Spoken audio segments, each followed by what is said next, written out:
Good evening and welcome to the Gospel Truth. I'm Brother Alan Jackson, bringing to you spiritual songs and hymns and the power of the spoken word of God. First of all, giving thanks to God Almighty for blessing me with this another outpouring of his tender love and mercy, and that he's allowed me once again to be on this the time side of life and to have this another blessed privilege to come to you in his name by way of this television medium and to bring to you another message from his holy and divine word.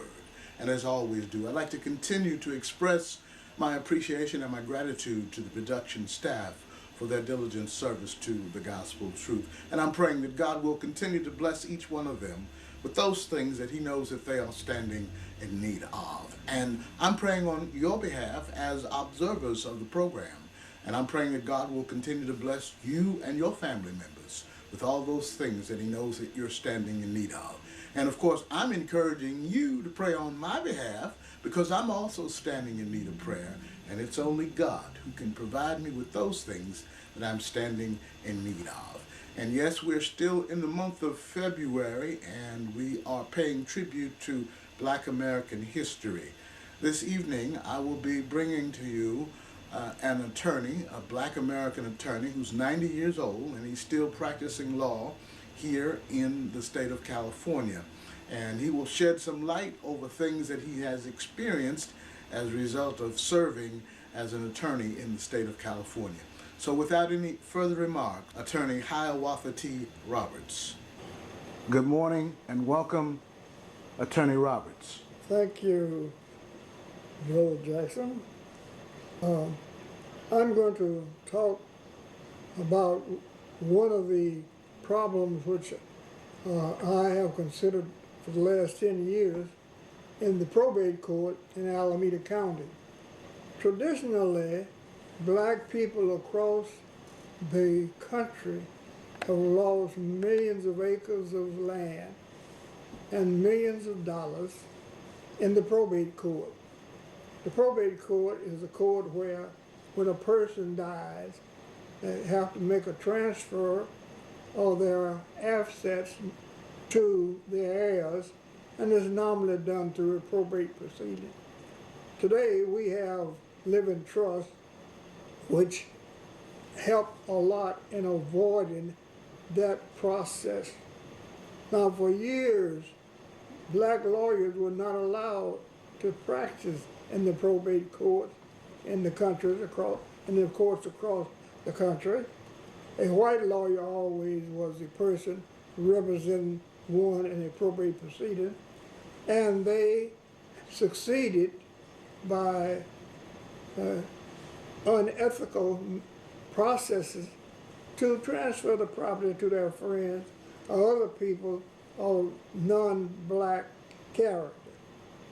It's amazing that in California, in the most liberal county in the state of California, that we have similar processes which are in vogue in California. I'm going to review with you some of the things which I have experienced.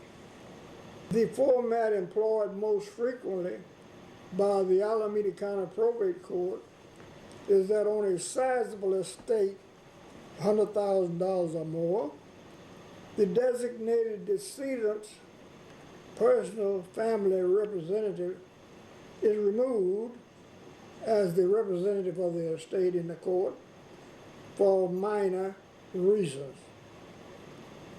When that occurs, traditionally, a white male attorney is appointed from a court-prepared list of males, primarily an attorney of a special representative of the estate of the decedent.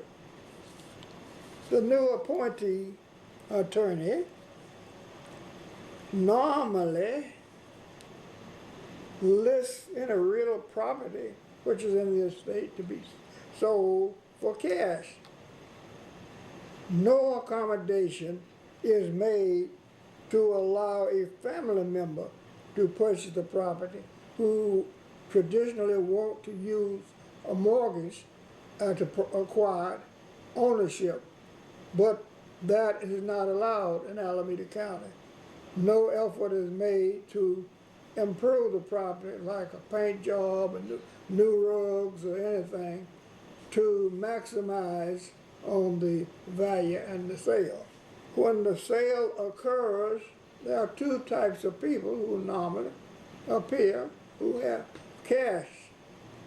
One is Oriental, two are white people. They are members of a class possessing money. This is gentrification at its worst and is a complete denial of justice. Thereafter, despite the amount of qualifications of time he or she contributes, the minority lawyer receives about 40 or 50% of the statutory fees as the personal representative.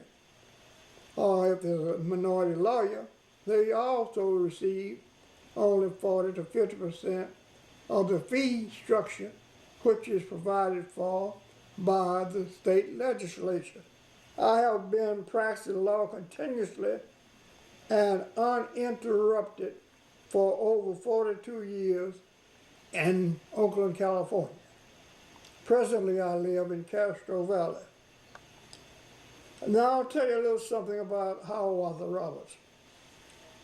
I am a very gifted lawyer. I am now 90 years of age.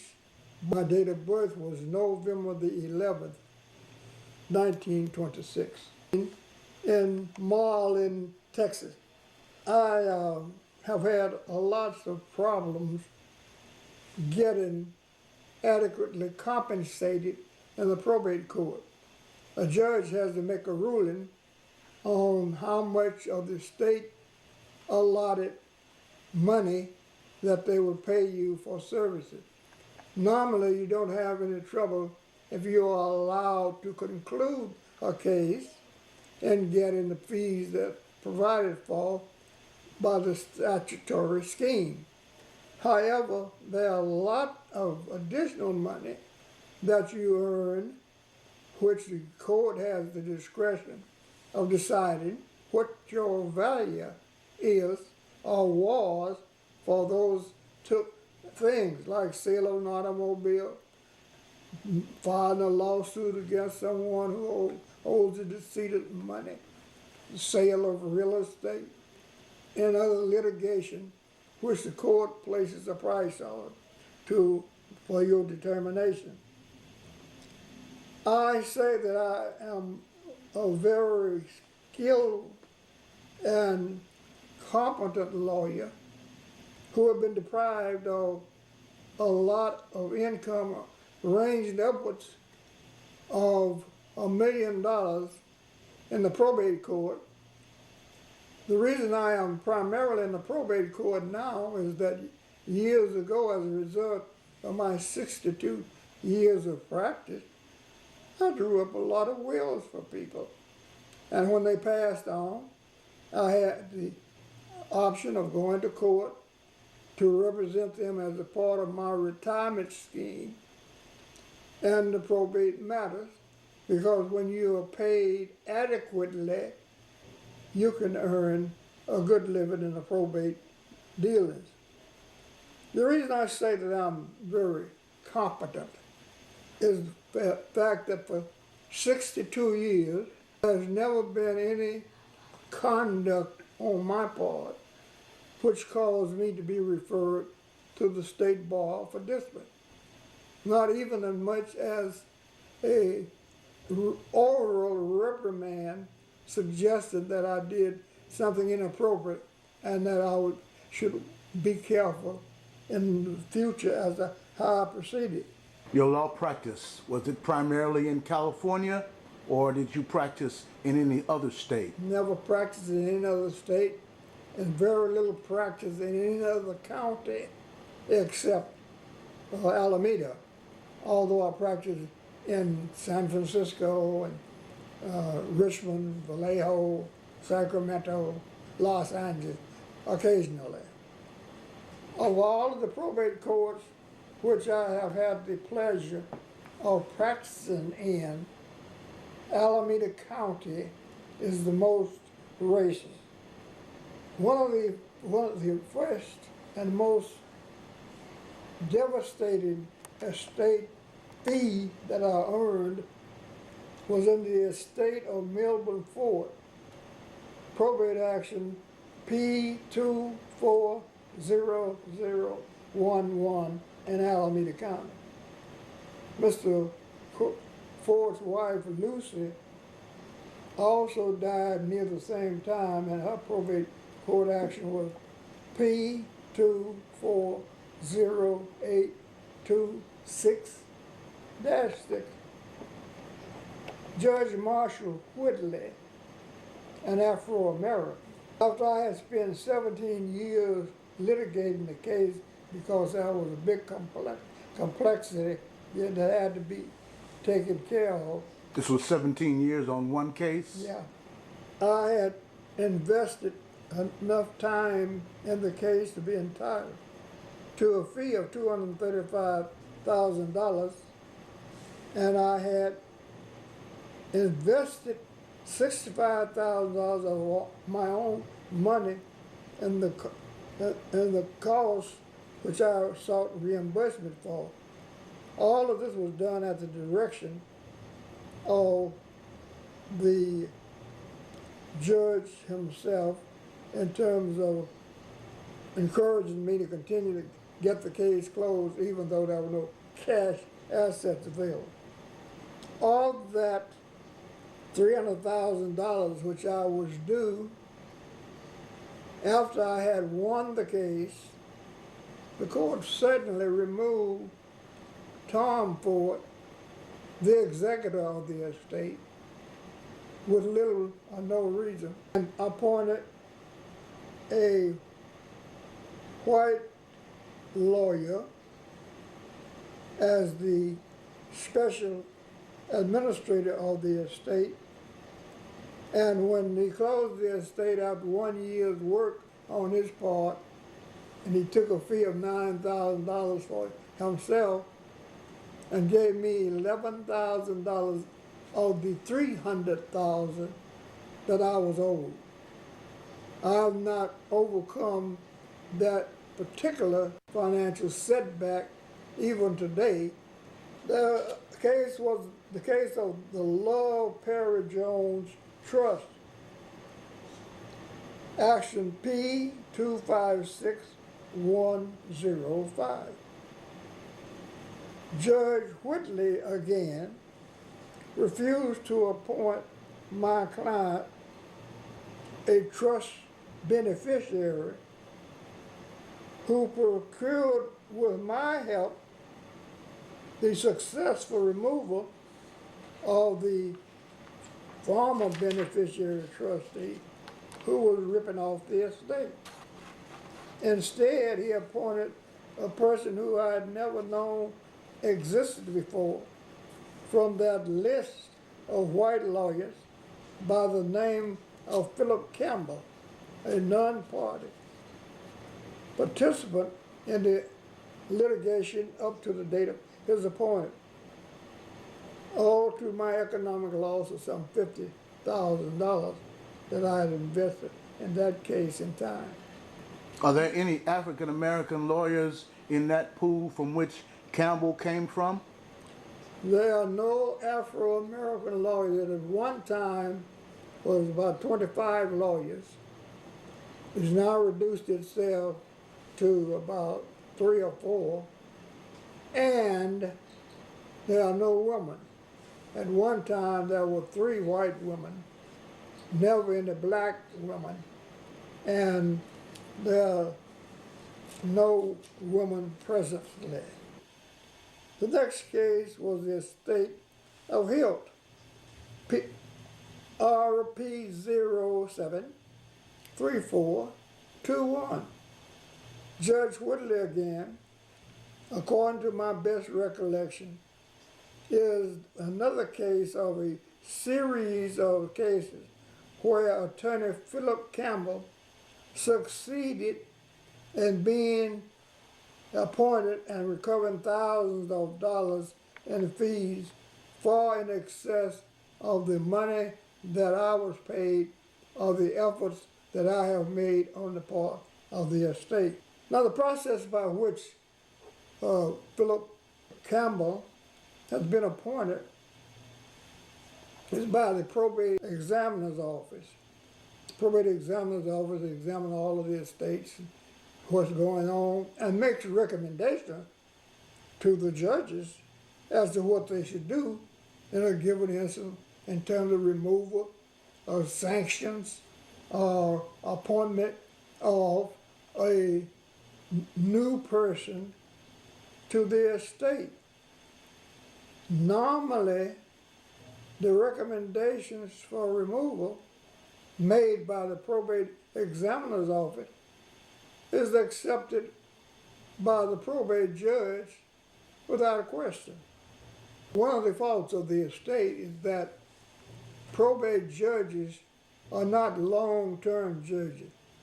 They serve normally for 1 year, and so they know very little about probate law when they come on the bench in the probate department, and only listens primarily to the probate examiner, a non-lawyer, as opposed to me, a brilliant lawyer. So my question then, it appears that there's a revolving door situation that once a judge has gone to another position, a new judge comes on, and the the probate examiner makes recommendations as to what should occur in a particular case. Is that what you're saying? Yes, they do it all the time.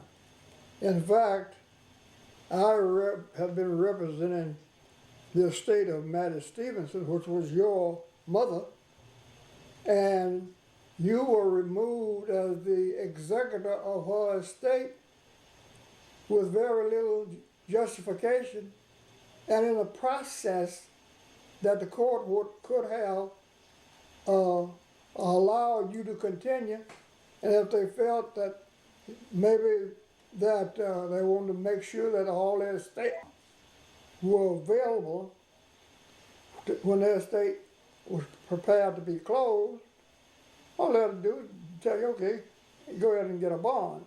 And all you would have done is would have continued to close the estate.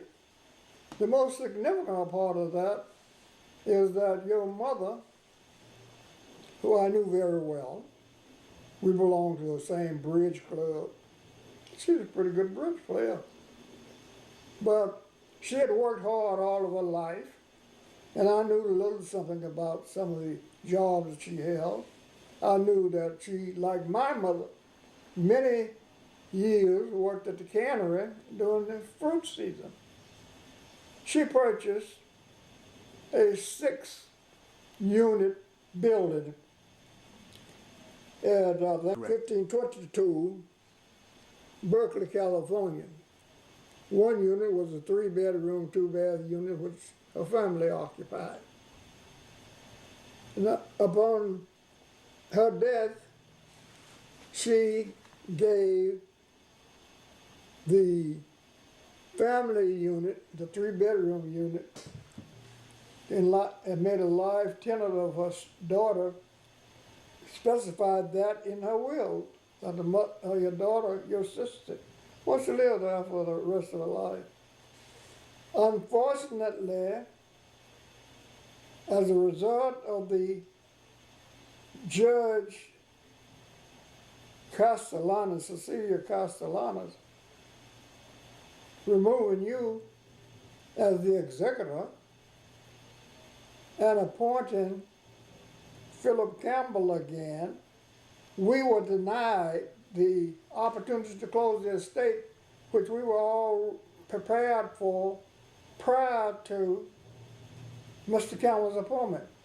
We arranged a loan on the property to fix the things which the city of Berkeley, soft shoulders, felt had to be corrected.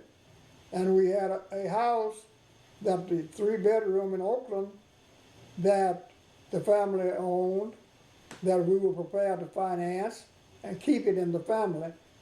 And Mrs. Judge Castellanos, over my objection and your objection, Brother Jackson, appointed Campbell and would not allow me to refinance the property and keep it in the family. As a result, ultimately, Dicey, your sister, was removed from the property, and which your mother had wanted her to have a place to live because of some emotional difficulties that Dicey had, and now she's homeless. Yet the property, a part of your mother's estate, is still in the city of Berkeley.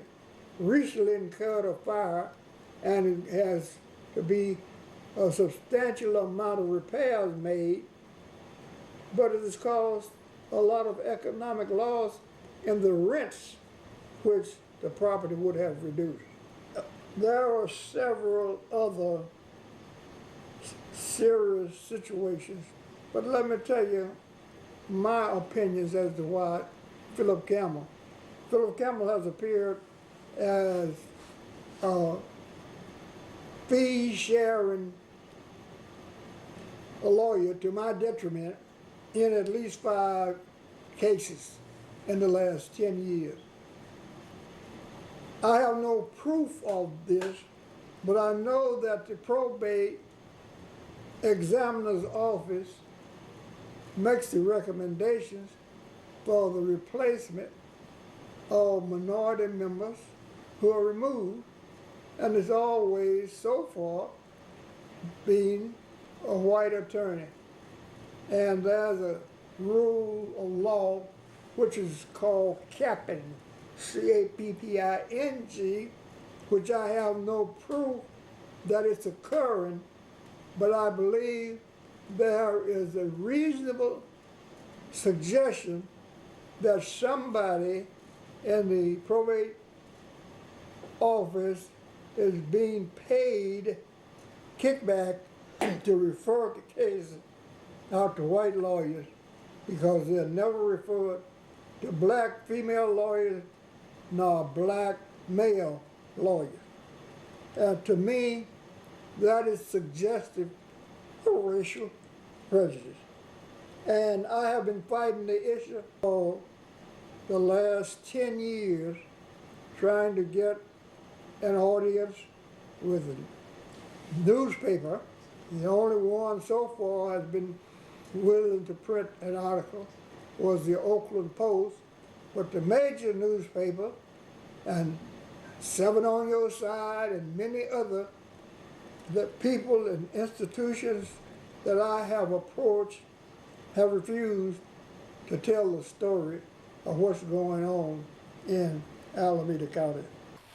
Are you currently involved with some type of program that's moving to rectify the problems that you have stated exist in the Alameda County Probate Department? Yes, I am a member of a group, and so are you, with Maxine Ursery, an employee at the Post newspaper, who, if anybody wants to join the group, who have been ripped off by the Alameda County Probate Department, should call the Post newspaper and tell Mrs. Ursery that I advised them to call.